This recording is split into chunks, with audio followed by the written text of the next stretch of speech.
On revient sur le budget déposé hier à Québec, le dernier du gouvernement de François Legault. Évidemment, il y a eu quelques mécontents, notamment le maire de Québec. Le gouvernement a débloqué 377 millions de dollars de plus sur 10 ans pour les infrastructures du Québec. Les fonds totalisent maintenant 7,2 milliards de dollars pour la même période. Ça représente une augmentation de 4,4 %. L'argent servira notamment à mettre à niveau des bâtiments, des conduites d'eau ou des trottoirs.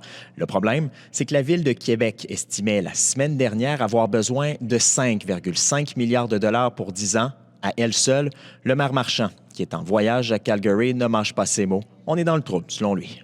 On en met 14 fois plus en santé et en éducation qu'on en met au municipal. Il y a des grands besoins en santé, il y a des grands besoins d'éducation, c'est vrai. Mais au municipal, on représente 60 de toutes les infrastructures au Québec. On est ici à Calgary, là, ils ont des problèmes d'approvisionnement en eau. 2 millions de la population a des restrictions en eau. C'est tout ça qu'on veut vivre au Québec? Je pense pas. On revient à Québec. La Ville va se doter d'un nouveau centre qui va lui permettre de traiter ses surplus de matériaux d'excavation. Ce sera sur l'ancien site du dépôt à neige dans le secteur de Beauport et construit au coût de 32 millions de dollars. En ce moment, la Ville doit envoyer tous ses résidus de ses chantiers 100 km plus loin à Thetford Mines. Québec estime que le nouveau centre va permettre de générer des économies de 160 millions de dollars sur 20 ans.